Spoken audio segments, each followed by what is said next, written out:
Welcome back. What's going on? Idaho Sports Talk, Prater on the Ballgame. KTIK, the ticket, and hour number 2, Prater.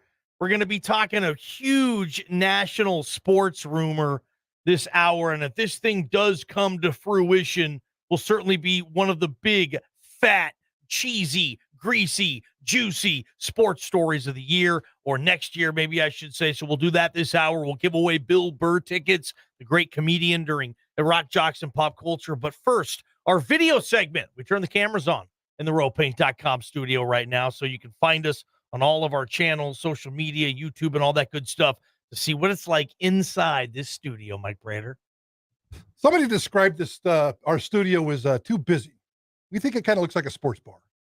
Maybe we need some feedback on the way our studio looks. Yeah. And it's still a work in progress, by the way. Yeah. Is it too busy? I don't know what too busy would be in a sports. I mean, it's a sports studio, man. I mean, we want to have cool sports stuff up. We want junky stuff. We got our, not speaking of junk, but we got our new Idaho State sticker.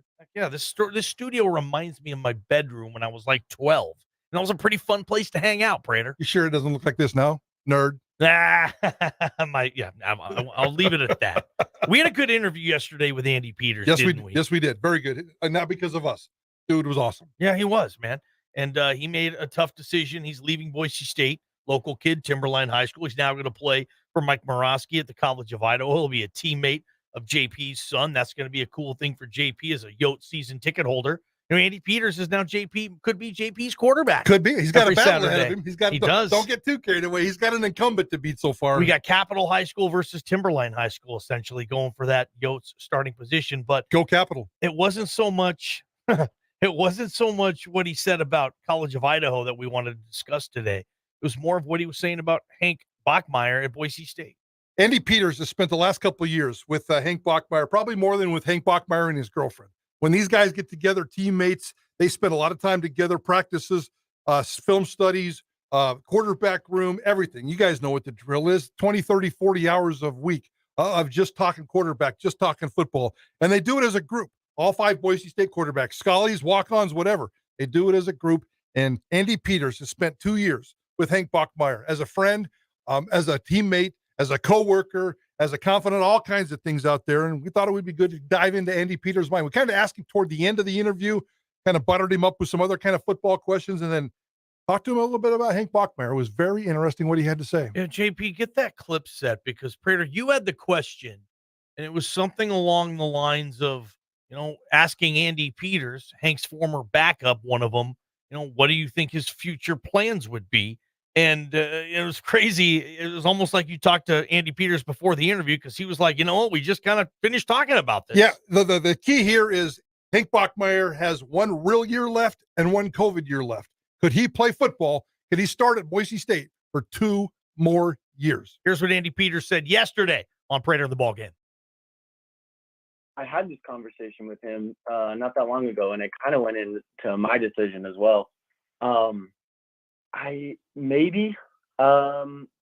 kind of depends on how this season goes, but knowing Hank and knowing his work ethic and knowing who he is as a character, I think this season is going to be really, really, really good for him. And I think that, the way he communicates and operates and is a quarterback, I think is next level. And I think after this year, we can see him declaring. Right there, man. Oh, there was more to that. You didn't get the whole clip, JP? I don't think I did. Oh. I must have messed that up. Yeah, there was the whole nother half of that, back half of that. I don't have that. I apologize. He talked about him going into the NFL and what Hank Bachmeier's plans were for this football season and whether he or not was going to go into the NFL. So that was the back half of that quote.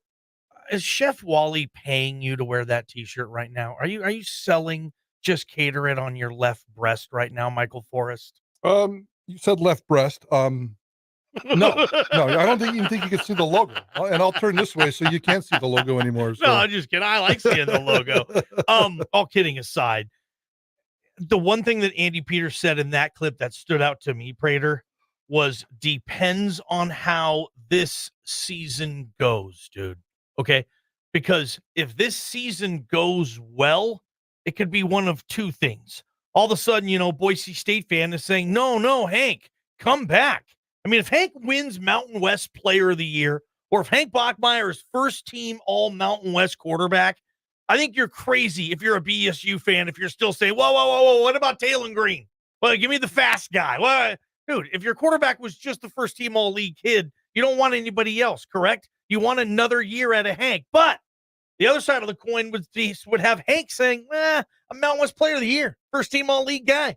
I want to go to the combine. I want to hire an agent. I want to go start working out, that type of thing. So double-edged sword on that. If he has a lousy year, I think most fans in this fan base, Prater, are going to say, Hank, let me help pack your bags because I want the new kid coming in. I want the new flavor. We're done with this. No more if they 7-5, 8-4 type of thing, Prater. Those are beautiful scenarios, but they're not the likely scenarios. You got one extreme on one side and you got one extreme on the other side. What if it's the reality? And I'm basing this question in the reality on the last 3 years.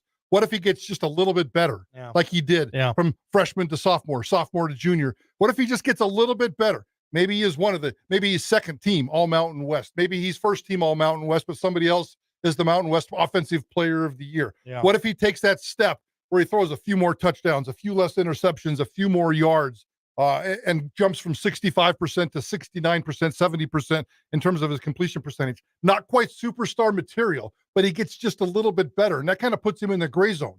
And I think that's the most likely realistic scenario because that's how his trend, that's how his career is projected so far. If he just goes off and does that again, he's going to have a difficult decision to make. And Boise State fans are going to have a difficult decision to make, whether they want him back or not. I think most of them at that point, unless he comes off and becomes a superstar quarterback, I think most fans will be ready to move on. If Hank Bachmeier has a superstar year, he'll be ready to move on. If he just has that little bit better year, there's a lot of decisions to be made. And that's where I think the big drama is going to be next December and January for Hank Bachmeier. I'm with you, man. That's going to be an interesting scenario because that's probably, I'll give you that. It's the more likely scenario that he improves a little bit. He's a little better than what he's done. The second question, ball game, yes or no? Do you envision Hank Bachmeier in the National Football League? I never have, ever. Maybe after the Florida State game, I would have said, eventually he'll be good enough to play in the pros. I think Johnny Ballgame emotions got the best of all of us after that game, and I think we were all thinking that. Yeah, but no, I've never once, and again, luckily for Hank Bachmeier, no NFL scout is going to call me and say, what do you think, Ballgame? Should I draft this kid? I'm with you on this one. I just don't see him being an NFL player. I don't he's see 6'1", 210. He kind of fits the mold. There's certainly players in the National Football League that are smaller than he is. The skill set certainly doesn't match right now. He's not mobile. The NFL is moving in a direction of more mobile quarterbacks, pocket passers who can create and buy a little bit of space with their legs. He really isn't that guy. He runs around and creates space because he's trying to save his life. And maybe in the NFL that can help. I like Hank Bachmeier, probably just a little bit better than you do because, and I'm not saying that you don't like him. I'm just saying that you're excited about the possibilities out there. And I am too. I don't see it either, Ballgame. I think we're both on the same page here. And when Andy Peters said yesterday that he thinks Hank Bachmeier, if he has that great chance, has that great season, he's going to go off to the NFL because Hank Bachmeier has been thinking about that. That's the first confirmation we've ever had that Hank Bachmeier has got the NFL on his mind. We all assumed it. Every quarterback does. Everybody does. And we've asked him that question before, but he doesn't really answer it. Mm-hmm. Andy Peters took us into the room, into the brain, and said he's got NFL aspirations. So he's going to have a decision to make in 18 months.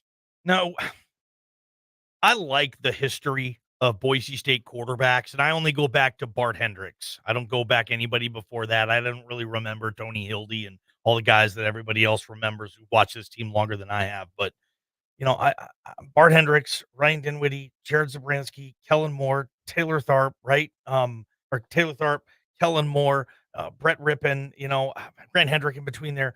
Like, I don't have Hank, not yet. Luckily, Hank still got 2 more years if he wants it.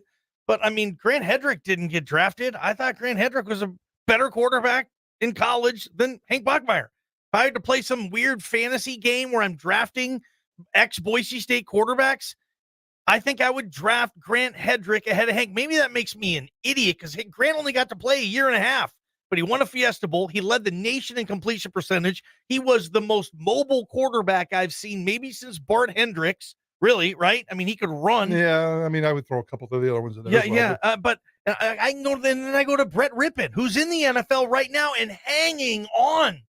You know, he's like a paycheck to paycheck guy in the NFL. So Hank's going to have to pass that. Luckily he's still got time. But go for it. I think Rippon and Hank Bachmeier are very similar players. Rippon's just a little bit more polished. And maybe Hank Bachmeier can get there this year. I think Rippon was polished. I mean, even though he had his ups and downs, I thought he was more polished in the beginning and more polished at the end. Hank Bachmeier has just been kind of a work in progress, getting slightly better every single year. I would never say that Hank Bachmeier has a lot of polish to him, but maybe that's where he finds it in his senior season or his first of his two potential senior seasons. I feel like there's a lot of excuses to be made for Hank too, and this is not a detriment to Hank, but his offensive line at times was in shambles. His star running back is always hurt, coaching change. Some of that stuff was going on with Rippon. Stinking COVID, there was just a lot of stuff that you could make an excuse for with Hank. There's the but. I don't like Hank. Yeah, but look at that. Yeah, but. And a lot of those quarterbacks who've came through here, they didn't need a but. Everybody around them was just kicking ass, and they were dominating the season, the conference, bowl games. It was like, okay, and that has not been the case for Hank, and I don't know how much of that is on Hank, but all of it. Luckily, he's got this year, and he's got to have a big one or just continue to improve. I don't know. What do you guys think? 208-424-9300, text our Cloverdale Plumbing text line. You're in on this conversation. We want to read some of those comments during feedback finale. Good stuff. That was our video segment, so appreciate everybody tuned in on all of our social media channels. Some good stuff there. When we come back, Prater, big rumor flying around about, the biggest athlete on this planet, possibly coming to maybe a country that doesn't love his sport as much as others. If you get where I'm going, yep, we're talking about it. Can't wait. We're doing that next on Prater and the Ballgame, Idaho Sports Talk. Quick word, Friday morning, KTIK.com, 9 a.m. Our sweet deal this week is from the Brunchettes. That's Huck House Brunchette in Garden City and Blue Bench Brunchette in Boise. You give us $25 to spend, we'll give you $50 back to spend there for our sweet deal, JP. Let's do it. This is Idaho Sports Talk with Prater and the Ballgame on Sports Radio 95.3 FM and 1350 AM. The Ticket from the Beacon Plumbing